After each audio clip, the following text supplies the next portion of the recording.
Hi, you are looking at Maluleke MP, the principal of Nkube Secondary School. You are tuned into NepoXchange Podcast. Thank you. Promoted to this position as the principal. And the experience that I gained as the educator is the one which inspired me to at least try to be a leader. The little allocation that we are given, that is the one which is helping us to move as a school. But to develop the school is a problem. So if maybe we can have someone, a good Samaritan, most of the time when you see the parent is when they come to complain of a child who has failed. Whereas they were supposed to come starting from the beginning of the year.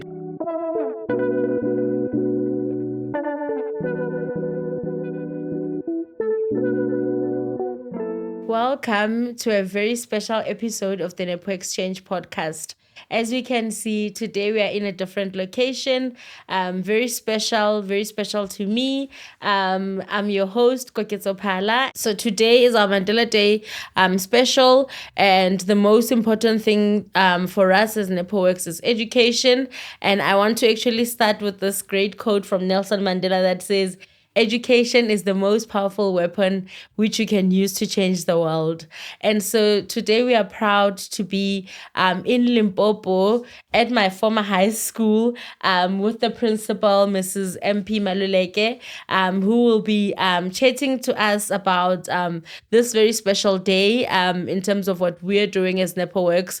As you know, education is very important to Nepoworx because our focus is very much on youth development, skills development, and capacity building. And what better way to spend Mandela Day than introducing STEM and renewable energy to the young people in Limpopo. So we are at Nkube Secondary School, as I mentioned, my former high school, and we welcome Mrs. MP Maluleke. Welcome, Principal. It's nice to have you here. Thank you, Sis Kokecho, and I welcome to this school, and feel free to do whatever you are here for. Then we think with you, things will change in our side.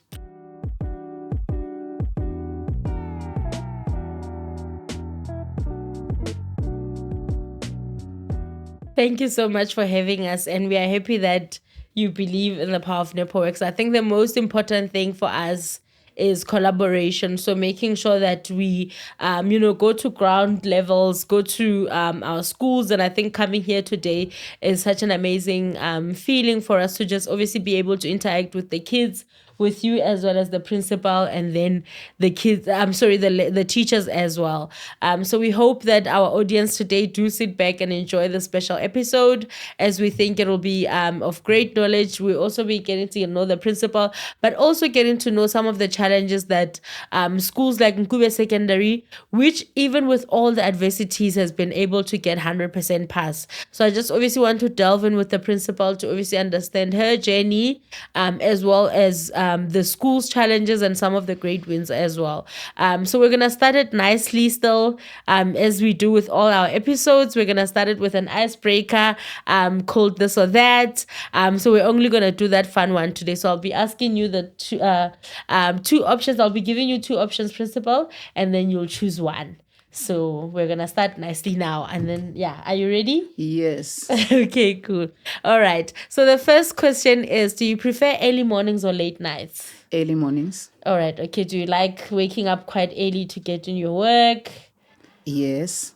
All right. Okay. Then the next one is, do you prefer tea or coffee? Tea. All right. Okay. Then the next one, do you prefer assembly with the learners or staff meetings with the educators? Assembly with the learners. All right. Okay. And why? Because even the educators are there, then we can simply catch up in whatever we want to do for the day. Okay, that's perfect. So everybody comes all together. Yes. All right, beautiful. And then do you prefer during school holidays? I know you don't really get so much breaks because as 100% producing school, you get to do winter camps with the learners. You get to spend more time with them. But when you do get a break, what do you prefer to do? Do you prefer to go into the city, travel outside, or to prefer to, chill at home or go to the bush? What do you prefer to do? To chill at home so that I can have time with my family, because most of the time when I'm at work, then they are alone there. Yeah. So if I am home, then I will have much time with them so that we can chat our way forward as a family. All right. Okay. Perfect. Beautiful. Do you prefer miking or doing reports? Miking. All right. Okay. And then the last one is, do you prefer choir practice or netball practices? The netball practice. And why?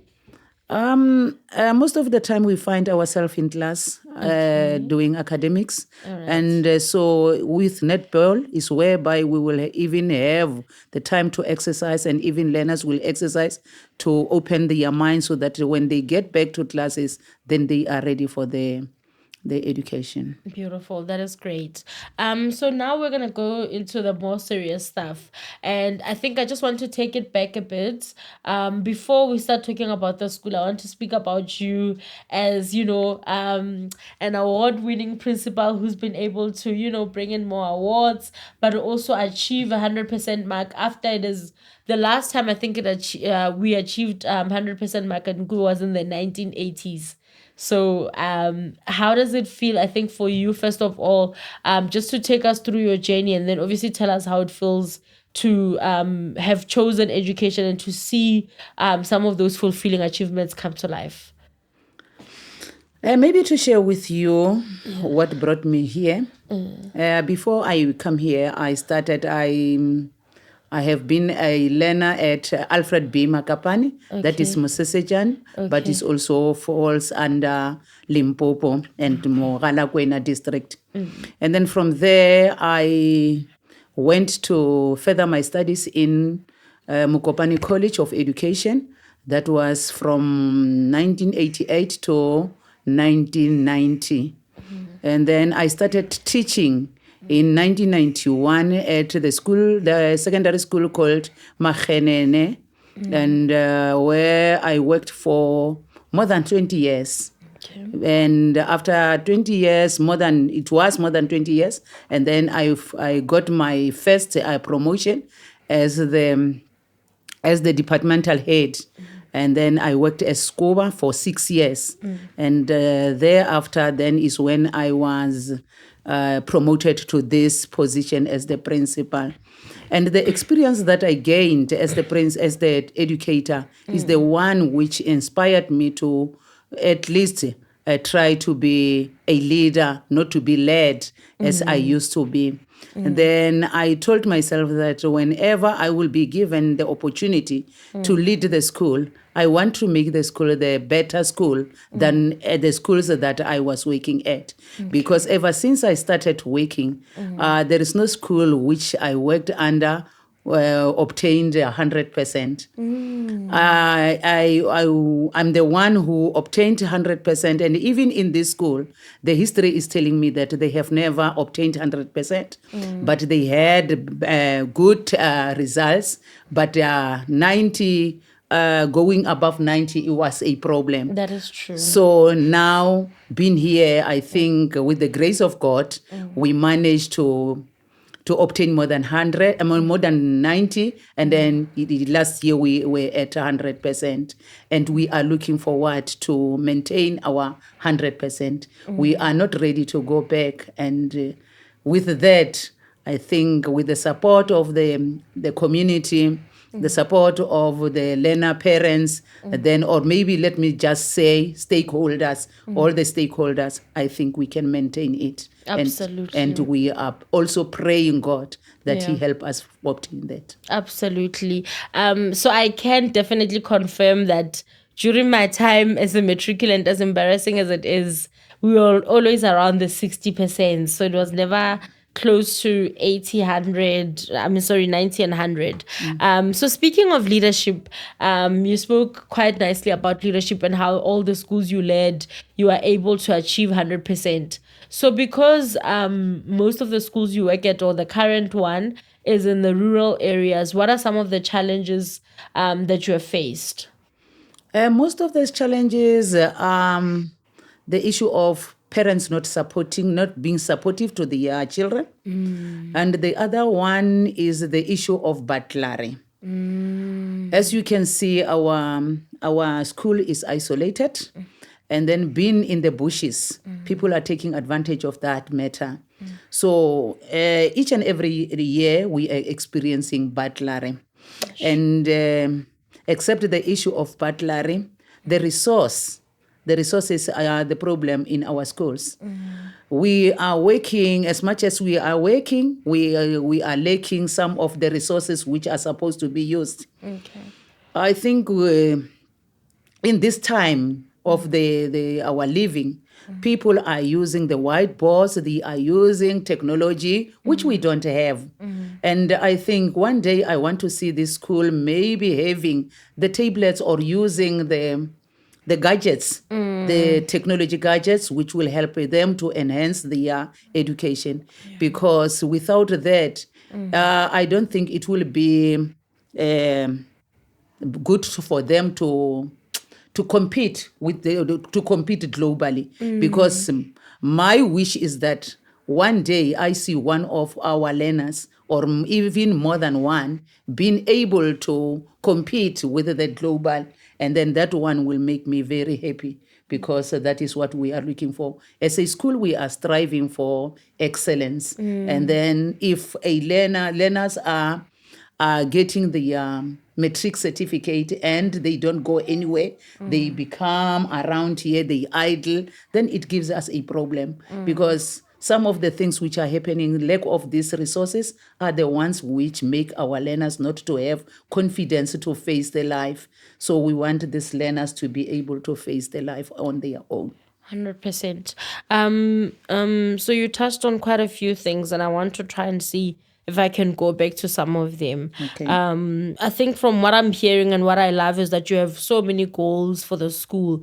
Besides achieving 100%, you want to see the learners also being able to compete, but also take part in global activities and global projects.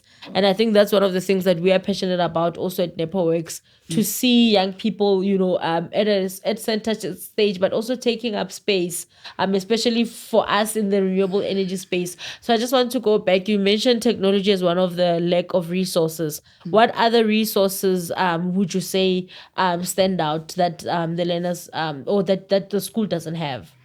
Looking around, you will realize that even the buildings themselves are not to the scratch. So we don't have enough classes. And even the classes that we are having, they don't have, they are not calling for education. We are just in the workplace, and we are forcing that things can happen. But really, we are struggling, because even if you are in the class, learners don't even feel that they are in the real situation whereby they are to participate. Because you look around the classes, they are damaged walls, no window panes, no doors. That is the other things that we are doing. And we know very well that the little school, as a little school, is not simple for us to develop the school. Why? Because if you are a little school, then it means even the allocation is too little. So the little allocation that we are given, that is the one which is helping us to move as a school. But to develop the school is a problem. So if maybe we can have someone, a good Samaritan, who can come and say, let us renovate the school for you, we can even get more than what we are expecting. And even the confidence of the learners will improve. Because the most important thing is that our learners be confident to face the world. Because without that, then I don't think we have worked. We can tell people that we have been working for so many years. But if you are not pointing anything which brought the difference to the community, then it means we have done nothing. Absolutely. And I think I want to highlight that, and without talking too much about myself, because I speak about my experiences, it's because I relate quite a lot as a former learner in the school. But I remember when I finished matric and I went to college, I felt so out of place. And I think that's the issue of confidence that you talk about with the learners, that once you leave out of here and you start being exposed and you see experiences and you see all these learners who come from Model C school, they come from different things. Although you also do well and you achieve, before you can do anything in the classroom, you start sort of like for me, it was the first time my confidence took a knock, and then I started like having low self-esteem up until the first semester when I started obviously writing exams and tests, and then my marks were coming great, and then that kind of built me up because I had something to show for it. And I don't think that should be our only identity as human beings. So I do agree with you that it does kind of affect the young people. So what has obviously all these experiences taught you about leadership? Because you spoke about it earlier. What has it taught you about leadership and resilience? What I have learned from my journey of teaching is that our learners need support. And our learners need to be known. Because if you don't know them, you won't be able to work with them. Yeah. And not only the learners, and even the educators themselves. Because if you work with the people and you ignore the fact that they are people, they might face challenges, then it means you are not going to do well. So you need to know these people, you support them where possible, or refer them to relevant people where possible. Yeah. Most of our learners are child-headed ones. And then so most of the time when they are to attend some of the school's activities, they fail to.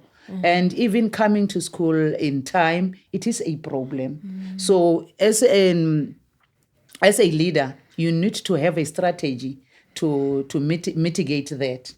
So looking at our learners here around Leiden, if you can look at Leiden, it's a small village. Yeah. And the people who are coming here are only the people from this village.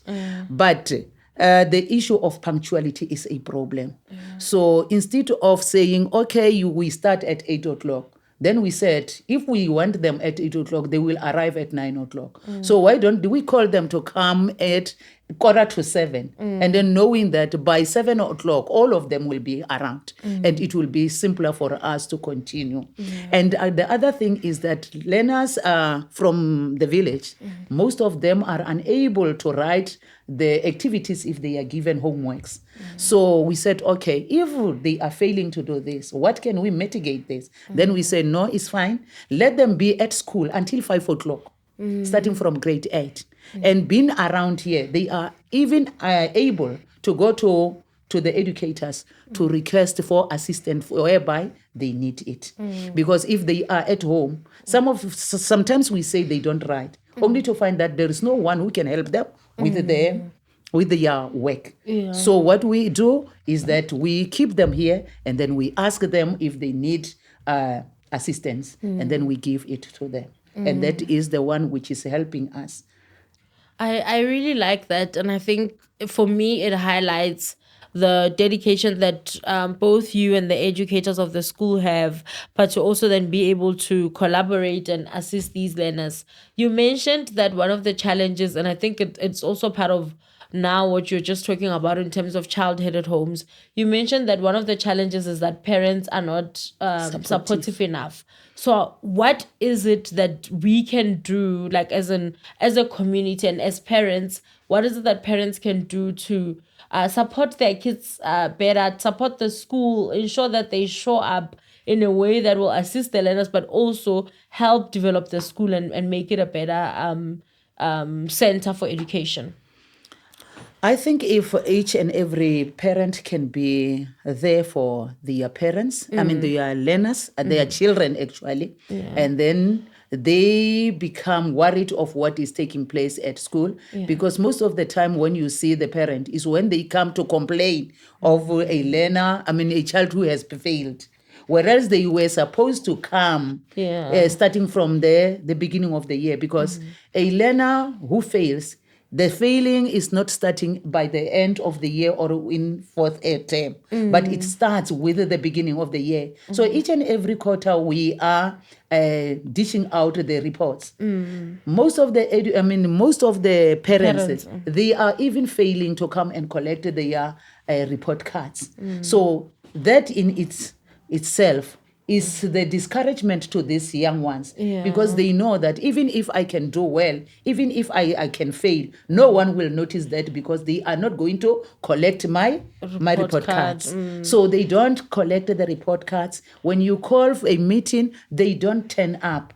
And because of that, we even say, okay, if this is happening, what we can do is that we say the day we want the parents, what we do, each and every learner must come along with the parent or a guardian during the collection of the reports. Not only the collection of the report, even when we are having a meeting. Okay. Then if we do that, it becomes better. But sometimes you find that one parent is having more than 5 children, claiming to be a guardian to those children. And then it also gives us a problem, because once you talk to that parent with whatever you want to talk to about, it doesn't go to the real parents. Then the problem stays. So that is what we are having. But I think if parents can know that education is a three-legged system, which needs the support of parents, the support of educators, and then the other side we have a child, then it will help us. Absolutely. Yes, absolutely. That is what we are calling for, that whenever there are meetings, let the parents come. And then if we can come to that, then I think it will improve our performance than what we are having now. Yeah, I really love that. And I hope ring batswadi at home, please let's work together and ensure that re thushana le bo principal le bana ba sekolo, to ensure the school is already doing well. It just needs more people to support in terms of the learners, and ensure that we support the principals and the learners write their homeworks and they do all their lessons, and ensure that they're obviously passing at school as well.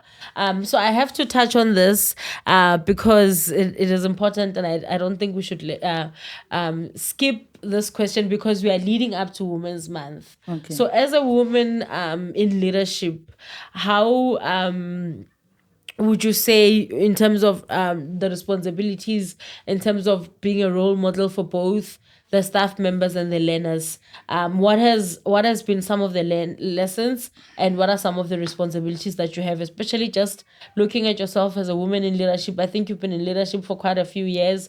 What are some of the lessons that you can impart as a role model for both your staff members and the learners?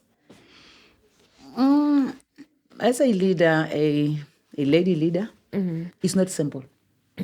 We know very well that most of the time as women, we have that syndrome of pulling down. Okay. And most of our learners they are from a single parent family. Yeah. And then most of them are ladies. And whenever they come to you, they want to challenge you to show that you are not better than they are.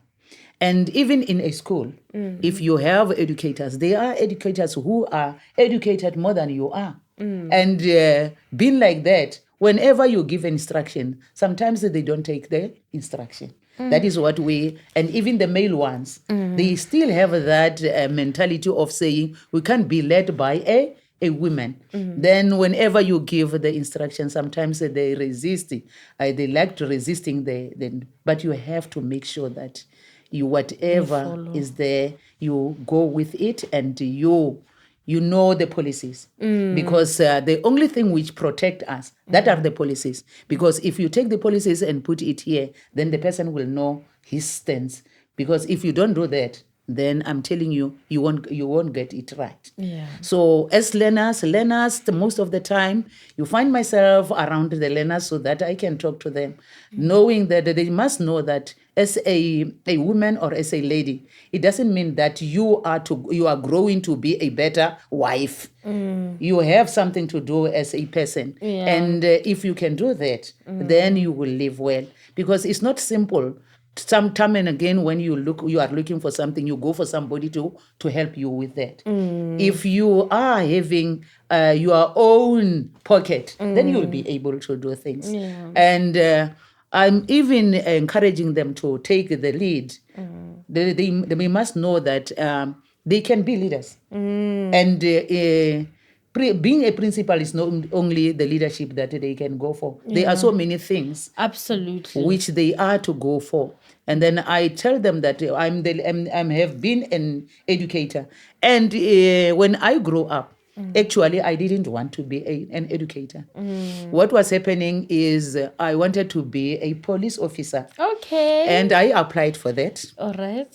Unfortunately, during that time, there were some requirements which, as ladies, we were unable to meet. Okay, that's interesting. Yes, when I was waiting for being called for the training, then they say, no, you can't be at home. At least go for teaching. And then whenever they call you, then you will go there. Then I went for teaching. I didn't even apply at the college. We just went there physically. And they called us and then so and so call. And then we go there and then we were admitted.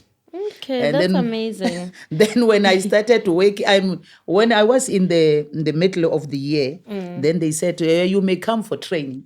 Oh, wow. And then when I say, okay, this is what I wanted, I'm going there, then they say, no, what about our monies? Because we have already paid.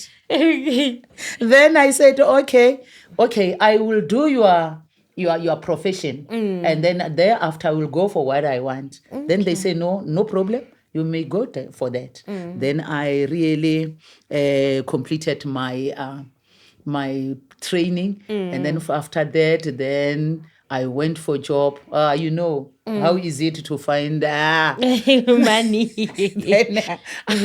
Then from there, but when I started working, then I started enjoying being an educator. Then I say, I away with you, police, and then I'm settled here, and whatever promotion I'm going for, it will be within this line of education. Yes. That's beautiful. I think that is the biggest thing about life, and when you have a calling, and I think I speak a lot about God, and I know you also speak about God, is that God will position you exactly where you need to be. Our hearts, and I think that's such a famous quote that says, we plan, but God decides, and He has the final say.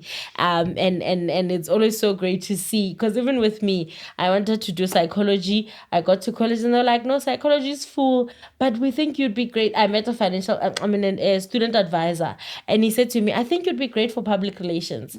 I knew nothing about what public relations is. I met with him. We spoke about it. I applied because I didn't want to stay home. So for me, I didn't want to stay home. So I applied for it. First semester, as I was saying, my marks came. I was top in the class. So every single semester up until third year, I've been working in it for over 11 years now, and I don't seem to be doing bad. There's been a few awards. So, I think our calling finds us, and I'm really glad that we are able to, obviously, all of us sort of create an impact in different ways. I just want to touch on some of the things you mentioned before I move on. Okay. We are almost close to wrapping up. I loved the things that you said in terms of how you become a role model to both your staff members and the learners. I love that you highlighted, and it's important to note these things. You said people must be teachable, because sometimes people come across as though they know everything. And one of the best things my managers taught me is the whole thing of you manage up and down, right? Yes. So you make sure that all the people that you are managing, even up the managers, you also keep them obviously accountable, but also you can teach them something and they can teach you something. So I can have somebody who's maybe an intern that has just arrived teach me something that is very valuable to my job or to my life that I really wouldn't have thought of. And then also there are some things that I think, as we say, experience is the best teacher, but also you've had the years, you've put in the work that only you are able to impart. And I think it's important for us to listen to each other. So I think it's great that, you are able to impart that knowledge, and I hope they do listen and they do take some of the knowledge that you provide. You spoke about young women, especially in leadership as well. When you spoke, I thought of the one of the famous authors, Chimamanda Adichie, who speaks about you spoke about how young women are trained to be wives. And I think it's so important because she also quotes that quite a lot. She speaks about that quite a lot, that boys are not being taught some of these things, and then girls are being taught this. And I hope that that change comes about, especially as we reflect now on Women's Month as it comes, is that we really need to change the way that we look at young girls and how we look at young boys. That, and people will say, girls are very mature and boys are like this, but it shouldn't be like that. It should be that kids are kids up until they get to the age that they get, but they mature with age in a way that girls are not expected to mature faster. Boys are book smart and girls are just mature. They're more responsible. I think all these responsibilities should be shared across all different genders. We all bring different aspects to the table, and it's great that we must let young kids be. And I think I love that in terms of your teaching, is that you also teach young girls to say, you can also take responsibility and do this. Yeah, so I love that. I just wanted to highlight those takeouts, that people must be teachable, but we can also teach and learn from each other. And then the fact that it is important for young girls to take up space as well. So just as we reflect on Mandela Day, what does this day mean to you in the context of education and youth development? This day, as it is,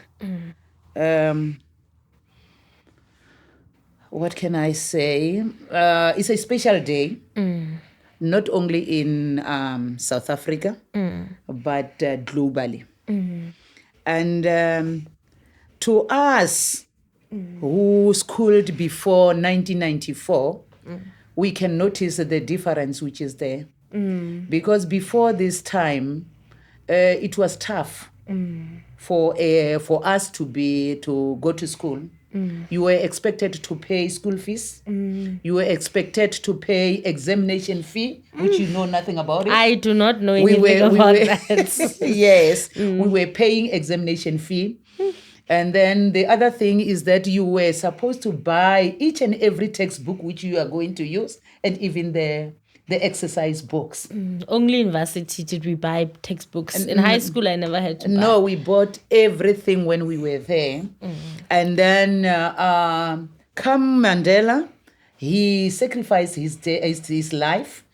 It is not simple for a person to sacrifice 27 years of his life. Absolutely. I'm unable to sacrifice just an hour to people. But if there is a person who sacrificed so many years for us to have the type of the life that we are living today, I think we need to appreciate that. Absolutely. And to show that we are appreciating it. That is to make sure to empower these young ones so that they be disciplined people, and then they be the people who can stand for themselves. Yeah. Because they can't rely on other people to give what they are looking for. It is the time whereby the young ones need to know that they can do something on their own without expecting anything from the parents. Because I'm talking to you right now, before this thing of the democracy, I was one of the learners who grew in a poor family. And for me to be at the college, it wasn't as simple. I was even selling the vegetables and the fruits so that I can earn money, which helped me to be where I am today. Sure. So if there are still young ones who think that for them to live, they need to be employed by somebody, then I think that mentality needs to be corrected. Absolutely. Because even if you can't get employment, but you can even live. I was happy when, who is that one? The guy who called himself the doctor for finance doctor. Yes, Winston from FNB. What made me to be excited about it is that what he was telling these young ones, that is exactly what I told them, that people, Every day your parents are giving you whatever money that they are giving you. Why don't you save a little from that, so that whenever you further your studies, you have something in your account?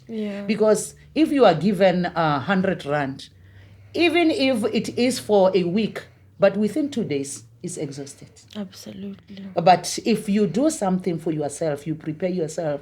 Mandela was doing all these things so that we can do something better to our lives. And I think if it is a time whereby learners need to know about that. Because if they are thinking that everything will be placed on a silver platter for them, it's not going to happen. Absolutely. So in our school, what we are doing, we are even keeping them in a camp here.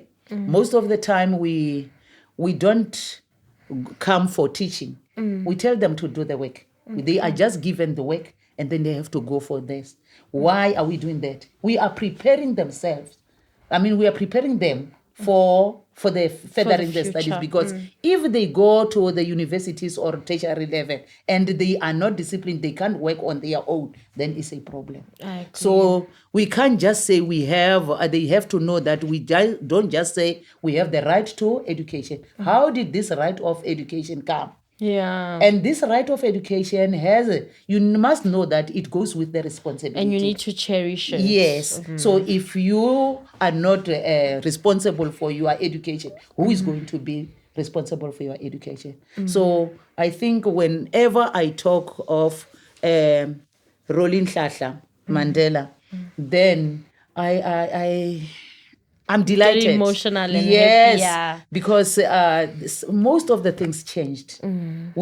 Today we are able to be leaders as ladies, but before then it wasn't. When I started working, let me tell you, I was earning less than a male teacher whom we have the same qualification, and we started the same experience. Yes.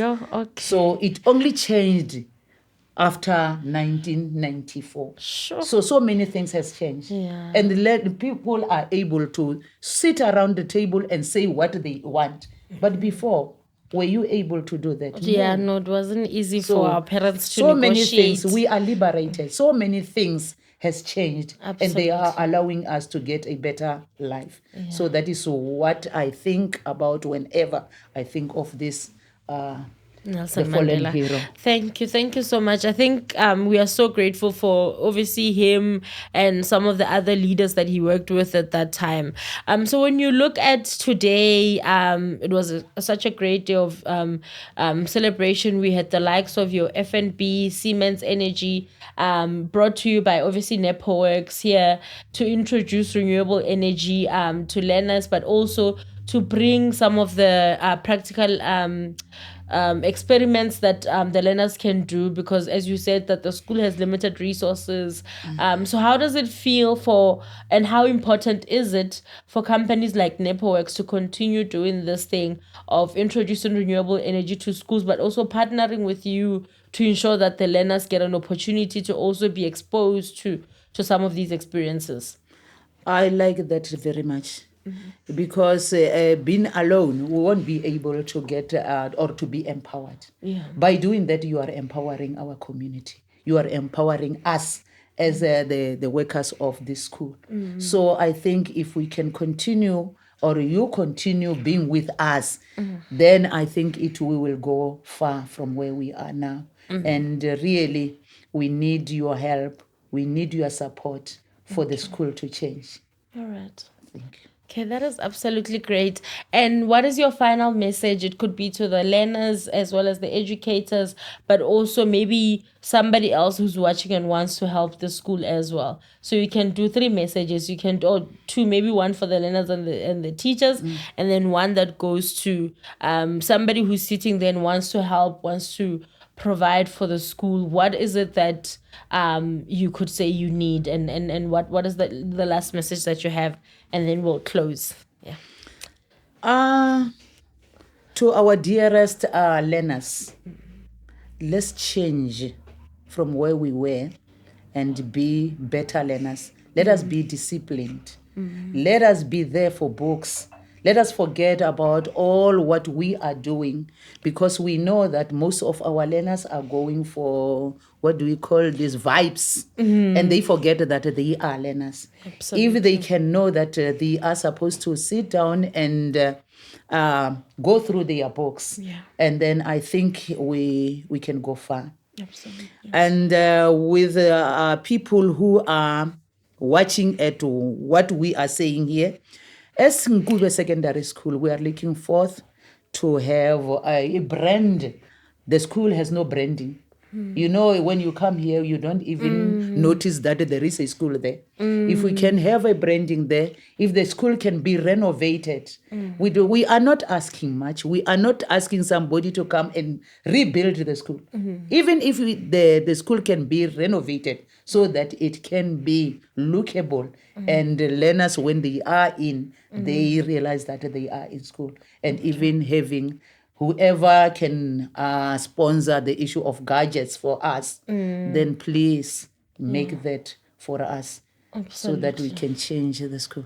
Absolutely. I think it is very great and admirable that you've been able to achieve and make all the achievements without the resources. I think that what that shows is that even with more resources, we'll take the school to greater heights.